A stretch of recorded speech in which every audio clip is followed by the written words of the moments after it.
옛사람을 벗고 새사람을 입는 법이라는 제목으로 말씀 나누도록 하겠습니다. 본문 에베소서 4장 22절 23절입니다. 우리 다 같이 한 목소리로 함께 읽도록 하겠습니다.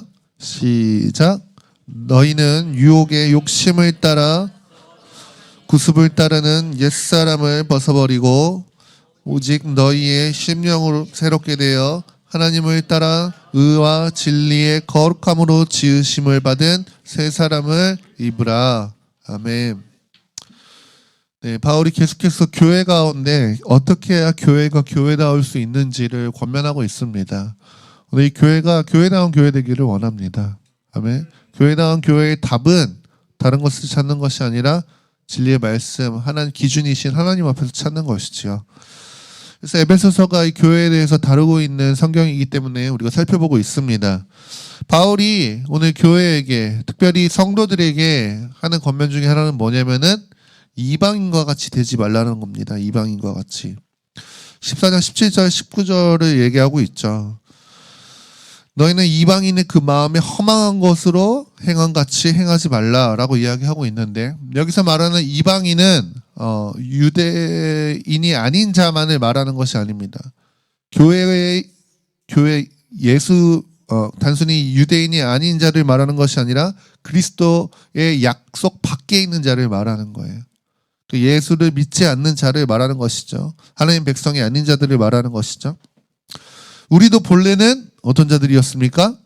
이방인이었죠. 우리도 이방인과 같은 자였습니다. 근데 하나님이 우리를 아시고 우리를 기억하시고 우리를 부르셔서 우리 또한 이방인에서 하나님 나라의 백성으로 옮겨진 자들입니다. 아멘.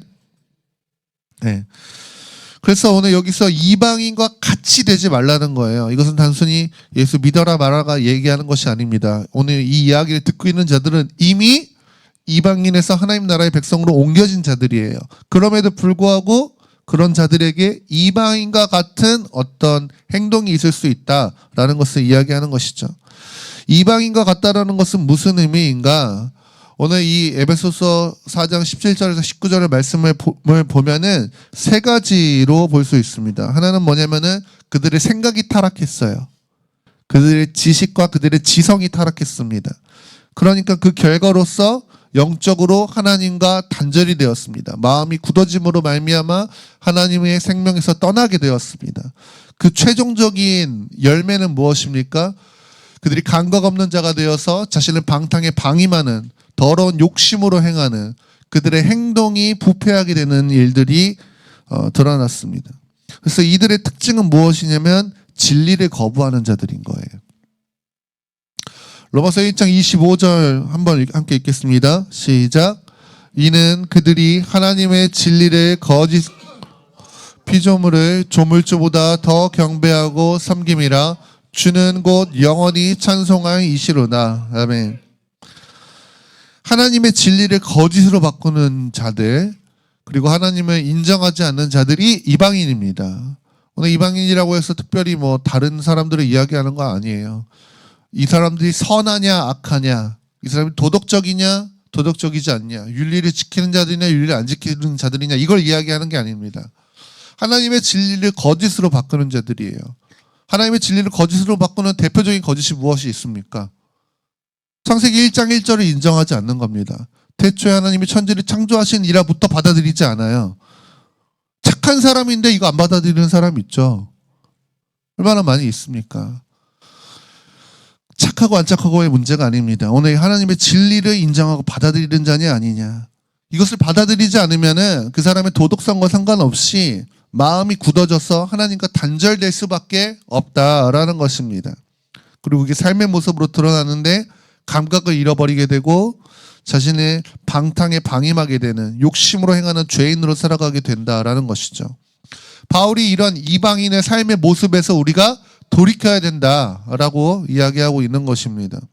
이거 우리한테도 있었던 모습이고 거듭남 이후에도 여전히 묻어있는, 여전히 남아있는 모습일 수 있는 것이죠. 그러니까 바울이 그것을 버려야 된다라고 경고하고 있는 것입니다. 그러면 어떻게 해야 이방인의 삶에서 우리가 돌이킬 수 있는가? 바로 이야기하는 것은 이것입니다. 한번 읽겠습니다. 시작. 오직 너희는 그리스도를 그같이 배우지 아니하였느니라. 진리가 예수 안에 있는 것 같이 그에게서 듣고 또한 그 안에서 가르침을 받았을진대. 아멘. 그에게서 듣고 또한 그 안에서 가르침을 받는다라고 이야기하는데, 이 말은 그리스도의 가르침을 듣는다는 이야기예요. 그리고 그리스도 안에서 가르침을 받는다는 말인데, 그리스도의 가르침이라고 했을 때 예수님이 성경에서 참 많은 것을 가르치셨죠. 근데 사실은 그분의 가르침은 핵심적으로 하나입니다. 무엇을 보여주시는 겁니까? 십자가를 보여주시는 거예요. 자신의 죽으심과 하나님의 사심을 보여주시는 겁니다.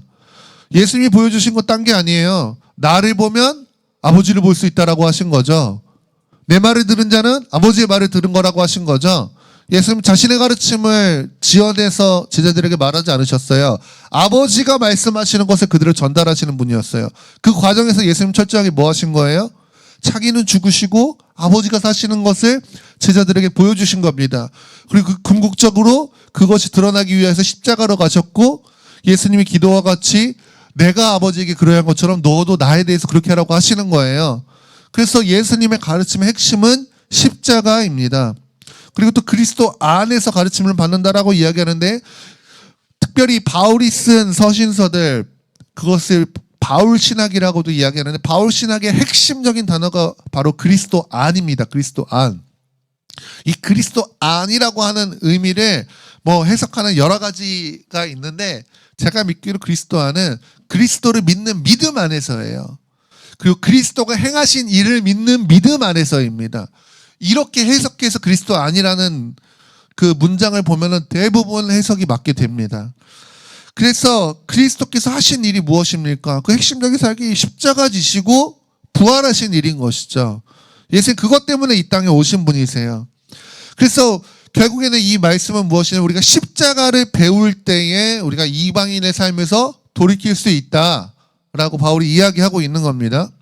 그 십자가의 내용, 그리스도께서 하신 일, 그에게 듣고 그 안에서 가르침을 받는 그 내용의 구체적인 내용이 22절에서 24절에 나오는데, 먼저 22절은 이렇게 이야기하는 겁니다. 너희는 유혹의 욕심을 따라 썩어져가는 구습을 따르는 옛사람을 버리고. 먼저 예수님께서 우리에게 하신 일의 핵심 내용은 뭐냐면, 우리가 옛사람을 벗어버리게 하는 것입니다. 아멘. 옛사람이 무엇인지 알아야겠죠. 옛사람의 특징은 무엇이냐면 욕심을 따라 썩어져가는 구습, 그러니까 썩어져가는 구습을 따라가는 게 옛사람이라는 거예요. 썩어져가는 구습이란 무엇이냐? 아까 우리가 잠깐 살펴보았던 이방인의 삶의 모습을 말하는 거예요. 전체적인. 그러니까 하나님을 알지 못하는 자들, 하나님을 받아들이지 않는 자들, 그들은 세상 풍조를 따르는 자들이죠. 에베소서 2장에도 이야기했던 것처럼 이 세상 풍조를 따르는 삶을 이야기하고 있는 겁니다. 썩어져가는 구습이라는 것이. 이 사람들의 영적인 현주소는 무엇이냐면은, 그들이 원턴 원치 않던 세상 풍조를 따랐기 때문에 세상을 다스리는 자, 공중권세 잡은 자의 지배 아래 있다는 것이에요. 에베소서 2장 2절이 그거 이야기하는 거죠. 너희는 그 가운데 행하여 이 세상 풍조를 따르고 공중권세 잡은 자를 따랐으니 라고 이야기하는 겁니다. 오늘 바울이 여기서 사탄에 대해서 공중권세 잡은 자라고 이야기하고 있습니다. 여기서 공중이라고 할 때 헬라어가 아엘인데, 이건 무슨 말이냐면은 우리가 살고 있는 이 땅과 하나님이 계신 하나님의 나라 그 사이에 있는 공간을 말하는 거예요. 오늘 이 하나님과 우리 사이를 가로막고 있는 이 공간, 사탄이 이 공간을 가로막고 불법으로 점유해서 자신이 활동하면서 이 땅에 있는 자들을 지배하려고 하고 있다라는 것입니다. 그러니까 사도 요한이 말하기를 온 세상이 악한 자에게 처했다라고 이야기하는 거예요. 우리 함께 읽어볼까요? 시작. 또 아는 것은 우리는 하나님께 속하고 온 세상은 악한 자에게 처했다고 정한 것이며, 그러니까 이게 세상이 아직 악한 이유인 것입니다. 어떤 사람들은 여전히 물어보는, 기독교를 이야기할 때 하나님이 온 우주의 하나님이시라며, 하나님이 온 우주의 왕이시라며, 근데 이 세상이 왜 이렇게 약해? 그렇게 사랑의 하나님께서 다스리시는 이 세상에 왜 슬픔이 있고 왜 아픔이 있고 왜 분열이 있고 왜 고통이 있어? 라고 이야기하는데 이 세상의 주인은 하나님이 맞으세요. 근데 여러분 기본적으로 기억하십시오. 하나님이 이 세상을 다스리시는데 하나님의 다스림의 통치의 방식은 인간을 통해서 하시기로 결정하신 거예요. 그걸 아담에게 주셨던 것이고 아담이 그것을 자기 손으로 뱀에게 사탄에게 내어준 겁니다. 그래서 합법적인 권세가 뱀에게로 넘어간 거예요. 뱀에게 순종했기 때문에. 그러니까 이 세상이 악해진 겁니다. 이 세상에 저주가 임한 거예요.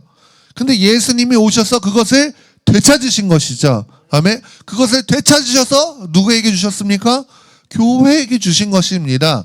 근데 이 땅은 아직 그 긴장 사이에 있어요.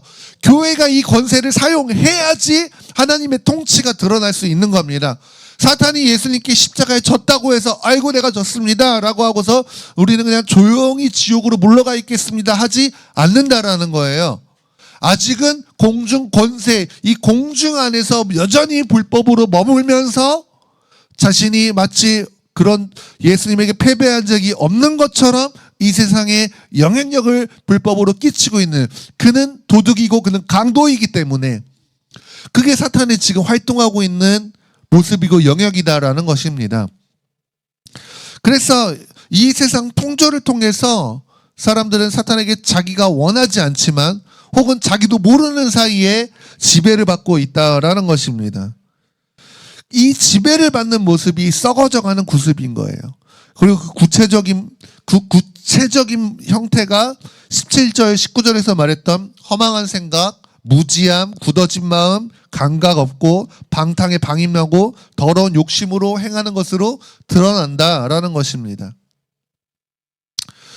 이거는 생각과 마음과 행동의 타락을 이야기하는 것인데, 허망한 생각은 무엇을 말하는 것이냐면은 인생의 목적을 잃은 상태를 말하는 겁니다. 하나님을 알지 못하니까 인생의 목적을 잃어버려요. 그렇지 않습니까? 내가 어디로 왔고 어디로 가는지를 몰라요.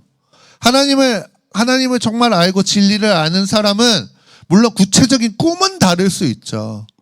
나는 이런 사람이 될 거야. 나는 이렇게 해서 이런 직업을 가지고 뭘 할 거야 라고 할 수 있지만, 궁극적으로는 하나님 나라를 위해서, 또 다른 표현으로 주님의 영광을 위해서 나의 삶을 드린다라고 하는 이 궁극적인 목적은 달라질 수가 없는 거예요.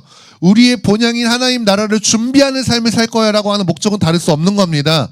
근데 이걸 몰라요. 우리가 어디서 왔는지 모르고 어디로 가야 되는지 몰라요.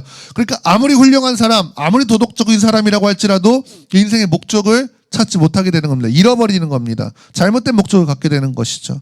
그리고 무지합니다. 하나님을 아는 지식이 전혀 없는 상태를 이야기하는 것이죠. 그러다 보니까 굳어진 마음이에요. 굳어진 마음은 하나님에 대해 반응하지 못하는 것입니다. 하나님이 만물 가운데 하나님을 알만한 모든 것들을 주셨어요. 그 은혜 받은 사람은 아침에 떠오르는 햇빛만 봐도 은혜를 받는 거예요.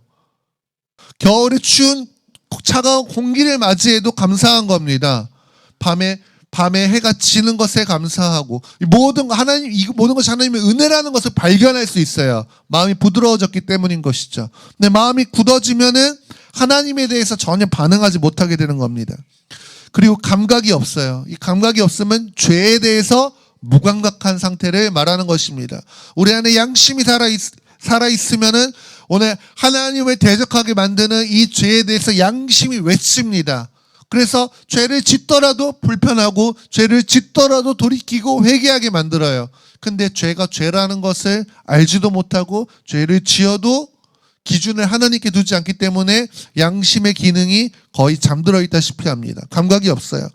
그러니까 방탕에 방임하게 됩니다. 죄에 대해서 무절제예요. 여기서 제가 자꾸 죄를 이야기하니까 어떤 사람들은 나는 죄를 안 짓는데 도덕적인데 윤리적인데 법을 어기지 않는데라고 생각하지 마십시오. 성경이 말하는 근본적인 죄는 무엇입니까? 하나님이 아니라 내가 주인이 되어서 사는 모든 삶입니다. 그러다 보면은 거짓도 사기도 음란도 폭력도 이런 것들이 다 그냥 자연스럽게 나오는 것뿐인 거예요. 그리고 그러면 이제 더러운 것을 욕심으로 행하는 상태가 됩니다. 이건 무슨 말입니까? 죄에 대해서 만족할 줄 몰라요. 만족이 없어요. 무엇을 해도. 그러니까 중독에 빠지게 되는 어떤 이런 상태를 말하는 겁니다. 이게 옛사람의 삶의 모습입니다. 바울이 이야기하는 거, 이 옛사람을 벗고 새 사람을 입어야 된다라고 이야기하는 것입니다. 그럼 새 사람은 무엇인가? 오늘 여기서 하나님을 따라 의와 진리의 거룩함으로 지으심을 받은 새 사람을 입으라라고 이야기하는데, 하나님을 따라라고 하는 말을 직역하면 하나님과 같이라고 번역할 수 있습니다. 하나님 같이 된다라는 것은 무슨 말입니까? 창세기 1장 26절에서 말씀했던 하나님의 형상을 다시 회복하는 거예요. 그걸 다시 되찾는 거예요. 하나님의 형상대로 지음받았습니다, 인간이. 그랬는데 인간이 범죄하자 하나님의 신이 인간에게서 떠나갔어요. 이것이 왜곡되었습니다. 원래 받았던 하나님의 모습이 일그러져 버렸어요. 오늘 그런데 우리가 이 하나님의 형상을 따라 다시 지음받아야 된다라는 것을 우리가 오해하지 말아야 된다는 것은, 우리가 하나님의 형상으로 그렇다면 지금 내 모습에서 나를 고친다는 이야기가 아닙니다. 하나님 우리를 새 사람 만드시는 거는 우리를 수리하시는 게 아니에요. 고장난 거 적당히 고치는 게 아니에요. 개조하는 게 아니에요.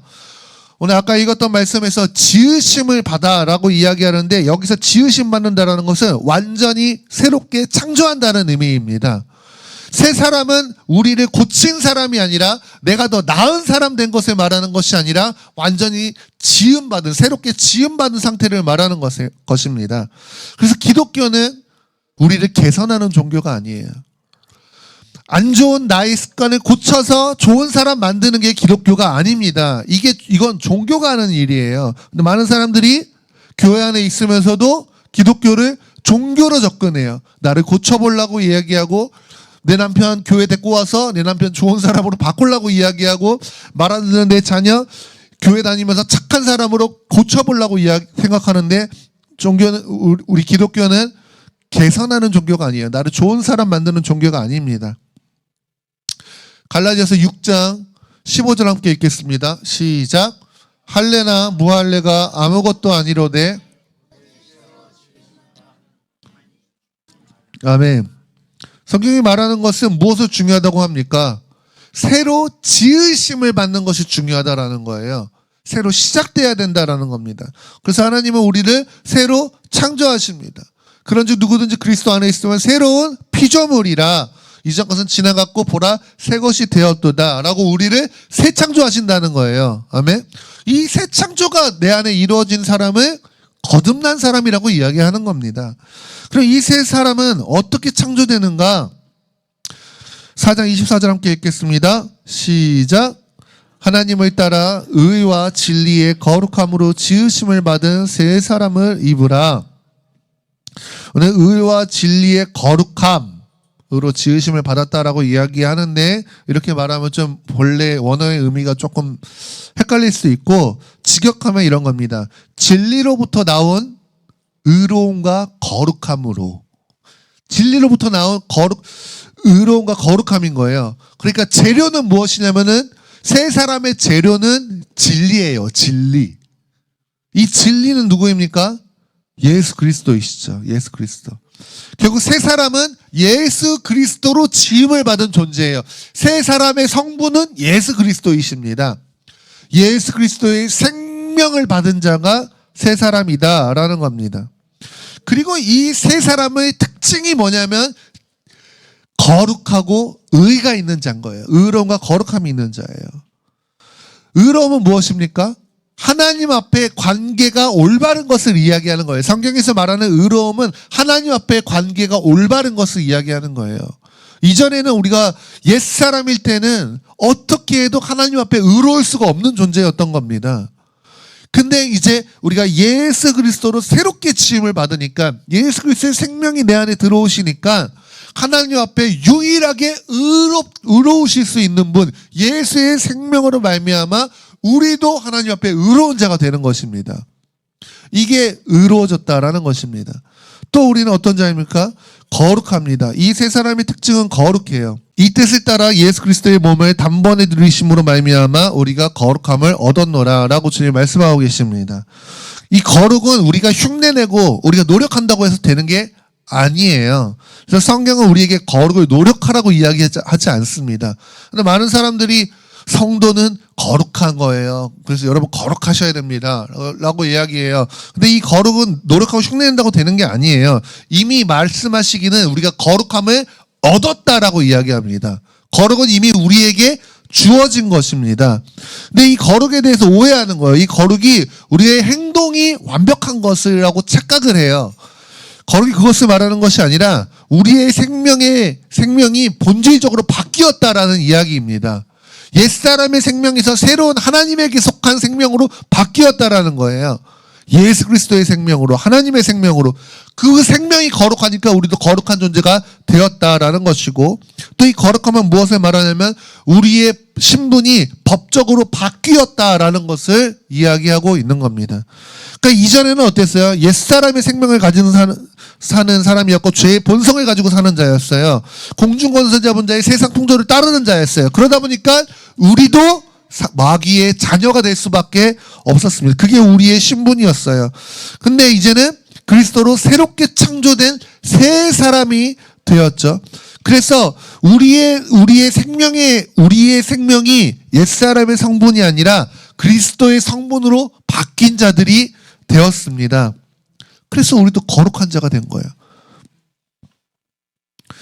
주님이 우리를 여전히 죄짓고 넘어질 수 있어요. 이 거룩한 자로 바뀌었음에도 불구하고 여전히 실수해요. 여전히 범죄해요. 근데 주님이 우리를 그런 우리로 보지 않고 우리를 덮고 있는 예수 그리스도로 봐주시는 것. 이게 우리의 신분이 바뀐 겁니다. 법적으로. 주님이 내가 너를 거룩하다라고 여겨주시는 겁니다.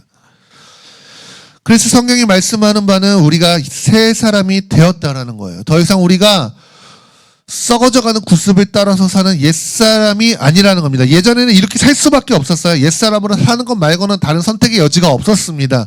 근데 이제는 우리가 새 사람으로 살 수 있는 존재로 바뀌었다라는 거예요. 그래서 우리의 성분은 예수 그리스도이시고 그 특징은 의롭고 거룩하다라는 겁니다. 근데 우리의 고민과 갈등은 무엇입니까? 여전히 옛사람의 행실이 우리 안에 남아있다라는 것이죠. 이것에 대해서 이제 4장 25절부터 쭉 이야기하고 있는 겁니다. 무슨 말이냐면 오늘 제가 노란 글씨로 해놨는데 거짓, 분노, 도둑질, 더러운 말, 악독, 노함, 분냄, 떠드는 것, 비방, 모든 악의. 근데 이런 것들이 우리 안에 여전히 있을 수 있다라는 거예요. 이거는 옛사람의 행실입니다. 제가 오늘 이것을 구체적으로 다루지는 않겠지만 이거는 사실은 이때 당시의 시대 배경에 지금 다 나오는 것들이에요. 그냥 어디서 갑자기 툭 튀어나온 것이 아니라 이런 것들 우리가 거듭났다고 해서 우리가 새 사람이 되었다고 해서 이런 것이 싹 사라지지 않아요. 우리가 예수 믿고 은혜 받으면은 또 성령을 받으면은 마치 내가 정말 새 사람 같은 어떤 체험을 하시는 분들도 계시는데 근데 그게 계속해서 우리의 삶 가운데 유지되고 그것이 사라지지 않으면은 너무나도 좋겠지만은 그렇지 않다라는 겁니다. 여전히 내 안에 있는 분노를 발견하게 되고 여전히 내 안에 있는 거짓됨을 발견하게 되고 음란과 폭력과 오늘 이런 질투와 이런 것들을 발견하게 된다라는 것입니다. 오늘 우리가 한 가지 원리를 알아야 되는 것인데 그럼 우리 안에 여전히 그런 것들이 왜 남아있는가? 그럼 우리는 어떻게 새 사람답게 살 수 있는가? 오늘 이것을 이해하기 위해서, 이것이 가능하기 위해서는 오늘 에베소서가 말하고 있는, 바울이 말하고 있는 두 가지의 원리를 알아야 됩니다. 하나는 무엇이냐면은 벗는 것입니다. 오늘 바울이 이야기하는 것은 이 옛사람을 벗어버리라고 이야기하고 있는 것이고 또 하나는 새 사람을 입으라고 이야기하는 거예요. 오늘 에베소 4장 22절에서 24절 말씀을 잘못 이해하면은 이렇게 됩니다. 아, 옛사람의 행실이 이렇게 나쁜 것이구나. 그러니까 내가 옛사람의 행실을 안 해야지. 그리고 새 사람답게 살아야지. 라고 생각하는 것이에요. 물론 그런 결단은 필요합니다. 많은 한 가지 문제는 무엇이냐면은 내가 새 사람답게 살고 싶지 않아서 안 사시는 분 여기 계세요? 예수 믿고 은혜 받은 사람 중에서 예수 믿으면은 은혜 받으면 드는 제일 첫 번째 마음은 무엇이냐면은 아, 내가 주님 앞에 부끄럽지 않게 살고 싶다라는 마음이 저절로 듭니다. 내가 주님 앞에 매주 이렇게 적어도 일주일에 한 번이라도 예배하러 나오는데 이렇게 예배 나올 때 내가 부끄럽지 않은 사람이었으면 좋겠다라는 마음이 우리 이제 양심이 회복되면서 그 마음이 들기 시작하는 거예요. 새 사람답게 살고 싶지 않아서 안 사는 사람이 없다라는 것입니다. 아무리 회개하고 주의 말씀대로 살겠다고 노력하고 결단하고 애써도 매번 넘어지고 매번 썩어져가는 구습을 버리지 못하는 나 자신을 보면서 절망하게 되는 것이죠. 오늘 이 말씀은 우리 보고 새 사람답게 살려고 노력하라고 이야기하는 게 아닙니다. 새 사람이 되었다라는 것은 내가 이루어가야 되는 사실이 아니라 이미 십자가에서 주님께서 객관적으로 이루어 놓으신 일입니다. 아멘. 예수님의 공로인 거예요. 근데 이게 나한테 해당되기 위해서 나에게 객관적으로 주님이 이루어 놓으신 것이 나에게 주관적으로 적용되기 위해서는 벗고 입는 과정이 필요하다라는 거예요. 옛사람을 벗고 새 사람을 입는다라고 말하는 것은 믿음을 사용하는 것을 말합니다. 오늘 22절에서 옛사람을 벗으라고 이야기하고 24절에서 새 사람을 입으라고 말하는 이 사이에 23절이 있죠. 23절만 한번 읽어보실까요? 시작. 오직 너희의 심령이 새롭게 되어 라고 이야기하고 있습니다. 오늘 이 안에 믿음의 원리가 담겨 있는 거예요. 23절에서 옛사람에서 새사람으로 바뀌는 그 장소가 어디라고 이야기하냐면은 심령이라고 이야기합니다. 여러분, 믿음은 저절로 되는 게 아니에요. 나는 여전히 죄를 선택하고 있는데, 나는 여전히 죄를 좋아하고 있지만 주님, 은혜로 이 죄가 저절로 안 지어지게 해주세요 라고 하는 것은 믿음의 방식이 아니다라는 것입니다. 그렇게 할 것 같았으면 주님이 애초에 선악과 두지도 않았어요. 내 의지가 동반되지 않으면은 그건 믿음이라고 할 수 없는 겁니다. 하나님 앞에 관계가 형성될 수 없는 거예요. 하나님 항상 우리 기대하시고 우리에게 요구하시는 것은 내 의지를 사용하여 당신을 선택하는 것입니다. 오늘 우리가 내 믿음을 의지를 사용해서 오늘 진리 예수 그리스도께서 이루신 그것을 선택하는 이 믿음을 작동하는 것을 주님이 우리에게 요구하신다라는 겁니다. 그래서 마음 안에서 우리의 심령 안에서 나의 진리에 대한 동의와 그것을 의지적으로 선택하는 것이 반드시 필요해요. 근데 이 동의와 선택은 단순하게 내가 죄 다시는 안 질 거예요 라고 하는 이 결단만을 이야기하는 것이 아닙니다. 예수님께서 나의 옛사람을 2000년 전에 이미 십자가에서 못 박아 죽게 하셨다. 예수님 죽으실 때 내 옛사람도 함께 죽었다라고 하는 이 진리를 동의하는 거예요. 받아들이는 겁니다.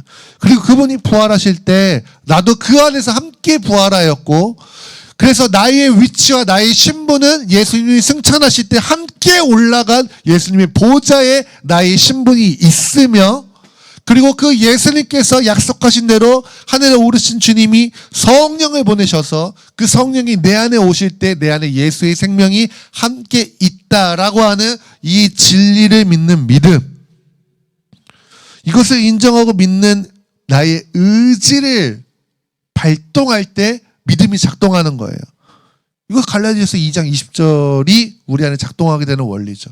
나는 죽고 내 안에 그리스도께서 사시는 것. 그래서 믿음으로 나의 옛사람이 예수와 함께 십자가에 죽었다라고 할 때 이것을 믿을 때에 옛사람을 벗어버리는 게 되는 것이고, 이제는 내 안에 그리스도께서 사신다라고 고백을 할 때 새 사람을 입게 되는 것입니다. 우리가 혼란스럽게 되는 것은 어제는 내가 새 사람처럼 살았어. 어제 은혜 받고 어제 예배 좋았지. 나 새 사람이야. 이렇게 믿음으로 살다가 오늘은 또 옛사람의 행실이 나오는 게 우리를 혼란스럽게 하는 거예요. 여러분, 이걸 분명하게 이해하셔야 됩니다. 우리가 어제는 새 사람처럼 살다가 오늘은 옛사람처럼 넘어지게 되는 이유는 두 가지 때문이에요. 하나는 여전히 육체를 가지고 있기 때문인 것이고, 또 하나는 아직 공중권세 잡은 자, 사단 마귀가 이 세상을 불법으로 지배하고 있는 이 땅 가운데 살고 있기 때문이다라는 것입니다. 우리의 영이 예수 그리스도와 연합해서 새 사람 되었어요. 이거는 이미 된 겁니다. 근데 우리의 육체는 아직 구원을 받은 게 아니에요. 로마서 7장 18절 한번 읽어보시겠습니다. 시작. 내 속 곧 내 육신의 선한 것이 거하지 아니하는 줄을 아노니 원함은 내게 있으나 선을 행하는 것은 없노라. 우리의 육신, 이 육체 안에는 여전히 죄의 본성이 그대로 남아 있습니다. 그래서 몸까지는 아직 우리가 완전한 구원을 받은 게 아니에요. 그럼 몸의 구원은 언제 이루어지느냐? 예수님 다시 오실 때 이루어집니다. 그러나 우리의 시민권은 하늘에 있는지라 거기로부터 구원하는 자 예수 그리스도를 기다리는데, 왜 예수 그리스도를 기다리는가?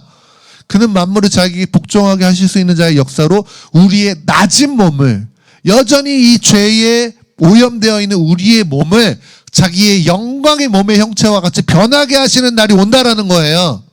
이거는 영화라고 이야기합니다. 이게 우리의 몸이 완전하게 구원을 받는 것이에요.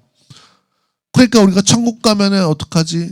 나는 그 나이 들어서 돌아가신 분은 나이 드신 그 몸으로 영원히 살고, 몸에 장애가 계셨던 분은 장애 있는 몸으로 영원히 살고, 뭐 이렇게 되는 것인가? 그런 것이 아니라 그 나라에서는 영광스러운 몸을 우리가 새로 받게 되는 것입니다. 그 몸은 영원한 재질이겠죠. 이때 비로소 우리의 영과 혼과 몸이 완전한 구원이 이루어지게 되는 거예요. 그래서 이때가 이르기까지 우리가 이 땅에서는 육체를 가지고 살기 때문에 그 동안에는 이 죄의 본성이 남아있는 육체를 우리가 영으로 다스려야 되는 겁니다. 로마서 6장 19절이 그거 이야기하고 있는데, 우리가 밑에 있는 현대인의 성경으로 한번 읽어보면 좋겠습니다. 함께 읽겠습니다. 시작. 여러분은 본래 자아가 연약하기 때문에 내가 이것을 쉬운 말로 설명합니다. 여러분이 전에 부정과 불법을 위해 여러분의 몸을 죄의 종으로 드린 것처럼 이제는 여러분의 몸을 의의 종으로 드려 거룩하게 살도록 하십시오. 아멘. 우리의 몸을 의의 종으로 드리라고 하는 이 말은 나의 옛사람이 예수 그리스도와 함께 죽었다라고 믿는, 여기는 이 믿음의 스위치를 켜는 걸 말하는 거예요. 그리고 내 안에 그리스도가 사신다라고 하는 이 믿음의 스위치를 켜는 거를 말하는 겁니다. 그렇게 할 때 자연스럽게 새 사람의 행실이 우리 안에 흘러나오게 되어 있는 것입니다. 우리가 아까 읽었던 그 28절 오늘 이 말씀에서 거짓을 버리고 이제는 참된 것을 말할 수 있게 되는 거예요. 이게 새 사람의 행실인 거예요. 분을 품지 않고 오히려 도둑질하지 않고 구제하고 선한 일을 하는 거, 더러운 말을 하는 것이 아니라 선한 말을 하는 거. 오늘 서로 친절하게 대하고 불쌍히 여길 줄 알고 용서하고 오늘 이런 것들이 새 사람의 행실인 겁니다. 근데 이것을 우리가 내가 억지로 쥐어짜고 흉내내는 것이 아니라 내 안에 그 예수의 성분이 나를 다스리실 때, 내 육체의 기질을 제압하시고 그분이 그건 내가 죽었습니다라는 믿음으로 넘겨드리고 내 안에 그리스도가 사실 때에 오늘 이런 열매들이 맺어지게 된다라는 것입니다. 이게 바울이 이야기하고 있는 성도의 합당한 삶입니다. 바울은 단순히 우리한테 이게 선한 거고 이게 악한 거야, 선한 것을 위해 노력하십시오, 선하게 살도록 애쓰십시오 라고 이야기하고 있는 것이 아니라 그 원리를 이야기하고 있는 거예요. 이렇게 살아야 되는 것이 마땅한데 이렇게 살기 위해서는 옛사람은 벗어야 되고 새 사람은 입어야 돼. 그것을 너희의 심령을 새롭게 해서 너희 안에서 믿음으로 가능한 일이야 라고 바울이 원리까지 이야기하고 있는 것입니다. 그래서 오늘 우리 함께 기도하기 원합니다. 그럼 바울이 고백한 것처럼 우리가 이 옛사람을 벗는 것은 이미 주님은 한 번에 이루신 것이지만 우리의 삶에서는 날마다 적용해야 되는 일입니다. 매 순간마다 적용해요. 그래서 우리는 날마다 옛사람을 벗어야 돼요. 그리고 날마다 새 사람을 입어야 됩니다. 그럼 하다못해 우리가 입고 있는 이 의복도 계속 입고만 있는 것이 아니잖아요. 벗고 입고를 하는 것처럼 여러분 아침에 눈을 뜨면 주님, 내가 지금 오늘도 나의 옛사람 십자가에 못 박았음을 고백합니다. 나의 옛사람을 벗어버립니다. 그리고 주님, 내가 오늘 그리스도로 옷 입습니다. 내 안에 그리스도께서 사십니다 라고 하는 이 믿음의 고백. 바울이 나는 날마다 십자가에서 나는 날마다 죽노라. 내가 자랑하는 것은 다른 것이 아니라 내가 날마다 죽는 것이다 라고 말했던 오늘 이 고백과 같이 오늘 이것이 매 순간 이루어져야 됩니다. 매 순간 그분이 나를 통해 사신다라고 우리가 믿음의 스위치를 작동해야 한다는 것입니다. 그래야지 우리가 성도답게 살 수 있어요. 그거 아니면 우리 여전히 썩어져가는 옛사람의 구습대로 여전히 살아갈 수밖에 없는 게 우리입니다. 그래서 오늘 이제 우리 함께 기도할 때 주님 옛사람을 벗고 오늘 새 사람을 입어 사는 우리가 되기를 원합니다. 성령 하나님, 오늘 이 진리가 우리를 날마다 우리의 심령을 새롭게 하여 주십시오. 진리로 우리를 붙드시고 우리를 기억하게 하시고, 그래서 그냥 본성대로 사는 자가 아니라 오늘 여전히 그냥 익숙하고 편한 대로 옛사람의 행실로서 사는 것이 아니라 오늘 이것이 이미 예수와 함께 죽었음을 기억하고 여기며 벗어버리고 내 안에 그리스도가 사십니다. 나는 예수의 옷을 입은 자입니다 라고 새 사람을 입으며 살아갈 수 있는 우리가 되게 해달라고 주의 이름 부르며 함께 기도하며 나아가시겠습니다. 주여